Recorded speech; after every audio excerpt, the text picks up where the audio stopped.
राम नाम में आलसी। आगे क्या है तो हाँ पाठक जी बता रहे हैं, मुझे नहीं पता। आगे का लाइन पाठक जी बोल रहे हैं, इन्हीं से पूछना। ये कह रहे कि राम नाम, हमने कहा राम नाम में आलसी, आगे भूल गया था, पाठक जी ने याद दिलाया कि राम नाम में आलसी और भोजन में होशियार, और कबीरा ऐसे लोग को बार बार जब प्रसाद हाथ में आए तो शास्त्र कहता है क्योंकि भगवान का प्रसाद है तो पहले हम उसका दर्शन करें। भगवान का भोग है भाई, भगवान का, कोई साधारण बात है, भगवान का प्रसाद। और फिर हम उसे प्रणाम करें, और प्रणाम करके भगवान की तरफ मुंह करके ना डाल लें मुंह में, थोड़ा मर्यादा में दाएं बाएं होकर, ये नहीं कि भगवान के आगे ही गटक लिए,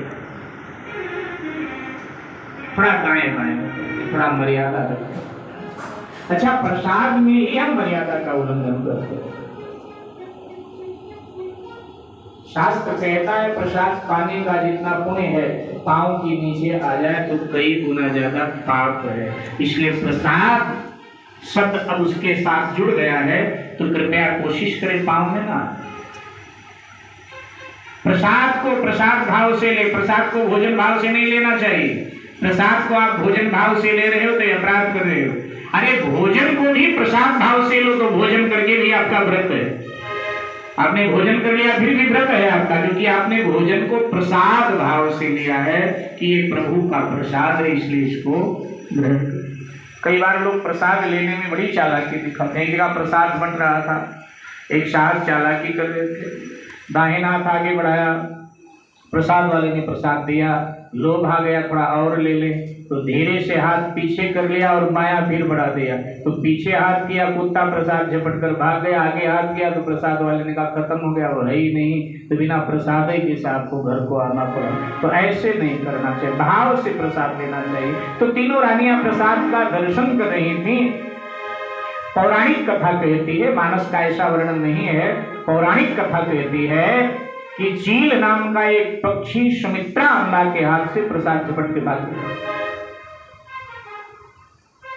सुमित्रा अम्बा ने कहा कि अब मेरे संतान होगी नहीं क्योंकि मेरा प्रसाद पक्षी ले गया। तो कैकेयी जी और कौशल्या जी ने कहा नहीं, हमने भी खाया कहाँ है, हम अपने में से देखेंगे।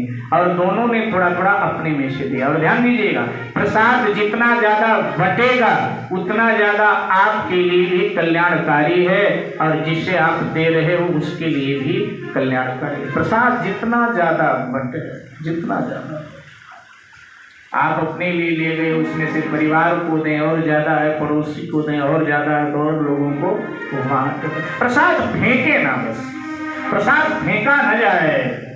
कई बार हम मंदिरों से प्रसाद ले जाते हैं, फ्रिज में डाल देते हैं, मन हमारा भर गया तो खराब हो गया तो उसके कूड़े में डाल दिए, तो अनर्थ कर रहे हैं। नहीं, प्रसाद बांटो, प्रसाद पाओ और प्रसाद को बांटो, कूड़े में न जाए, इसका पूरा ध्यान रखिए, क्योंकि वो प्रसाद है साहब, प्रसाद।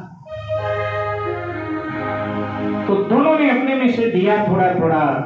सुमित्रा माँ ने कहा आप सबने एहसान किया है ऐसा कर मुझे, ईश्वर कृपा से अगर मेरे 2 पुत्र हुए तो मैं बड़े पुत्र को कौशल्या बहन के पुत्र की सेवा में छोड़ूंगी और छोटे पुत्र को कैकेयी बहन के पुत्र की सेवा में छोड़ दूंगी। आप सबको पता है सुमित्रा जी ने यही किया, अपने लिए तो एक भी नहीं रखा, लक्ष्मण श्री राम को दे दिया और शत्रुघ्न भरत को दे दिया। ये है सुमित्रा।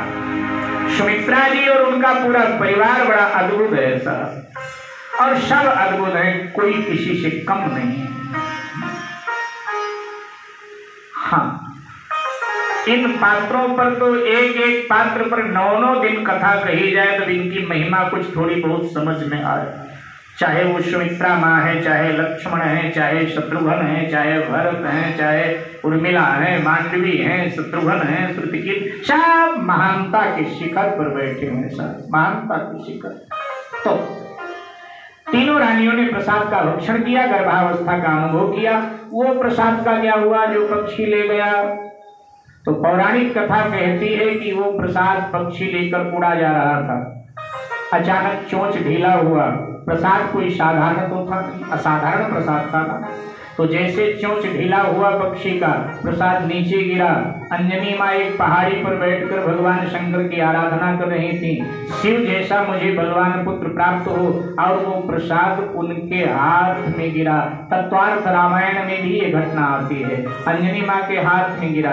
अंजनी माँ ने सोचा शायद भगवान शंकर ने मेरे लिए प्रसाद भेजा है, और अंजनी माँ ने उस प्रसाद का भक्षण किया, और उसी प्रसाद से श्री हनुमान जी महाराज का प्रागट्य हुआ। बोलिए हनुमान महाराज की। इसीलिए हनुमान चालीसा में तुलसीदास जी महाराज कहते हैं, श्री गुरु चरण सरोज रज निज मन मुकुर सुधारे, अवरनौ रघुबर विमल जसु जो दायक फल जाए। हनुमान चालीसा में रघुबर का यश नहीं है, हनुमान चालीसा में तो कपिवर का यश है, हनुमान जी का यश।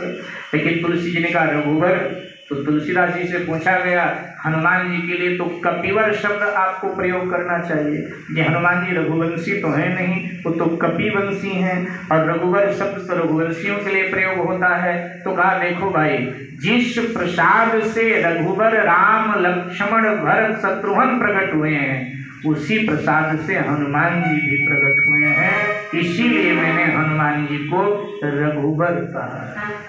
तीनों रानियों ने गर्भावस्था का अनुभव किया, और धीरे धीरे भगवान के प्रागट्य का समय आ गया।